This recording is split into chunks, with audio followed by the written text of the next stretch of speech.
Olá! Vamos falar hoje sobre uma filosofia que, olha, não nasceu em bibliotecas silenciosas ou em debates acadêmicos, não. Ela nasceu no meio do caos, de uma crise gigantesca. Vamos entender como os romanos pegaram o pensamento grego e o transformaram numa espécie de kit de primeiros socorros para a alma, um guia prático para viver num mundo que parecia estar desmoronando. Parece até o começo de uma piada, né? Mas essa pergunta, na verdade, vai direto ao ponto do que foi a filosofia romana. Porque pessoas de realidades completamente diferentes, lá da base da pirâmide até o topo absoluto do poder, estavam todas lidando com o mesmo desafio fundamental. E é essa a resposta. Em Roma, a filosofia deixou de ser um luxo intelectual e se tornou uma ferramenta de sobrevivência. Era uma busca desesperada e ao mesmo tempo super universal por algum tipo de sentido e estabilidade em tempos de muita, mas muita turbulência. Bom, vamos mergulhar nisso. Para a gente conseguir entender a solução que eles encontraram, primeiro a gente precisa ter uma ideia do tamanho do problema que eles estavam enfrentando. E não era pouca coisa, não. Era basicamente o colapso de todo um sistema político e social que durou séculos. A República Romana, com aquela sigla famosa SPQR, que significa o Senado e o povo de Roma, era um ideal de participação, de cidadania. Só que, depois de quase um século de guerras civis sangrentas, de generais marchando sobre Roma, essa estrutura toda ruiu. E no lugar dela surgiu o poder centralizado e absoluto de um imperador.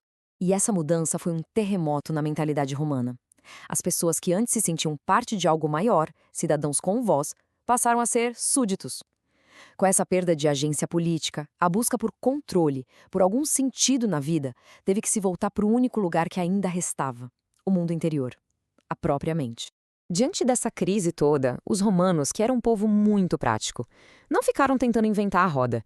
Eles olharam para o lado e viram aquele kit de ferramentas incrível que os gregos já tinham desenvolvido e fizeram o que faziam de melhor: adaptaram tudo para suas necessidades imediatas. E aqui está o pulo do gato. A gente vê a mudança de foco. Os gregos adoravam uma discussão abstrata sobre o universo, a matéria, o cosmos.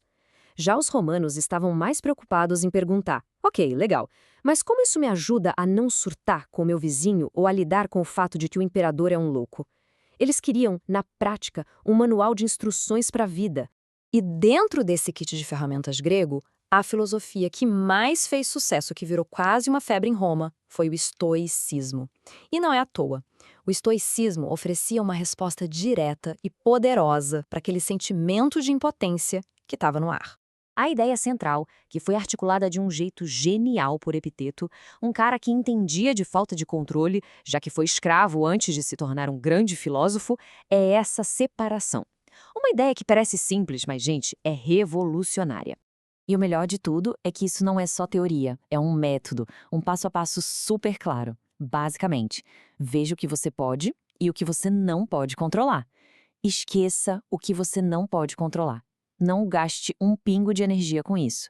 E foque toda a sua força naquilo que é seu. Suas escolhas, seus julgamentos, suas reações. A paz que vem daí, nenhuma crise externa consegue tirar. Mas filosofia não é feita só de conceitos, é feita de pessoas. Então vamos conhecer agora algumas das figuras mais importantes, que não só pensaram sobre essas ideias, mas viveram e respiraram essa filosofia no olho do furacão. O nosso primeiro personagem é Cícero. Pensa num cara que era a personificação da República. Um orador brilhante, um político influente. Ele viu a República desmoronar e dedicou a vida dele a tentar salvá-la. Para ele, a resposta para a crise não era fugir para dentro de si, mas sim lutar para consertar o mundo lá fora. E essa frase dele resume perfeitamente sua visão. A sociedade para ele não era sobre a força de um ditador, mas sobre um acordo, um pacto baseado na lei e no bem comum. Uma visão nobre, que infelizmente custou a vida dele. A morte de Cícero é, de certa forma, o marco do fim da República. Agora, com a República já enterrada, a gente encontra Sêneca. E ele é a própria imagem da adaptação. Sêneca foi um dos homens mais ricos de Roma, tutor e conselheiro do terrível imperador Nero. E aí que está o paradoxo. No meio de toda aquela corrupção e poder absoluto, Sêneca se voltou para dentro. Ele aprofundou o estoicismo, falando de uma consciência, um juiz moral que a gente carrega dentro de si, e da vontade, essa força que nos empurra para fazer o que é certo. E por último, a gente chega ao ápice dessa jornada interior. E na maior ironia de todas, quem nos guia é o homem com o maior poder externo que se pode imaginar, o imperador de Roma, Marco Aurélio. Ele chegou à conclusão de que o poder de verdade não era comandar legiões, mas sim comandar a si mesmo. E o mais incrível é que a gente tem acesso ao diário pessoal dele, o livro Meditações. Ele não escreveu para ser publicado, não. Era um diálogo consigo mesmo, um tipo de autoajuda filosófica.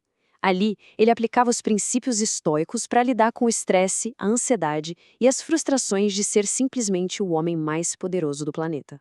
Bom, o Império Romano, como a gente sabe, uma hora caiu. Mas e essas ideias, essa forma de encarar a vida? Essas não desapareceram com os aquedutos e os coliseus, não. Muito pelo contrário, elas se tornaram a fundação de muita coisa que veio depois no pensamento ocidental. E essa tabela aqui resume o ponto central de uma forma bem clara. É quase um teste de DNA do nosso pensamento. As ideias de consciência e vontade de Sêneca foram absorvidas pelo cristianismo. A visão de justiça e bem público de Cícero está na base do nosso direito moderno. E a ideia de fraternidade universal dos estoicos, bom, ela é o coração tanto da ética cristã quanto da humanista. E isso tudo nos traz de volta para os dias de hoje, né? Essa busca romana por um porto seguro interior, em meio a um mundo caótico e imprevisível, só um tanto familiar, não é mesmo? Fica aí a reflexão. Talvez esse manual de usuário de 2000 anos de idade ainda tenha algumas lições bem importantes para nos ensinar a navegar as nossas próprias crises.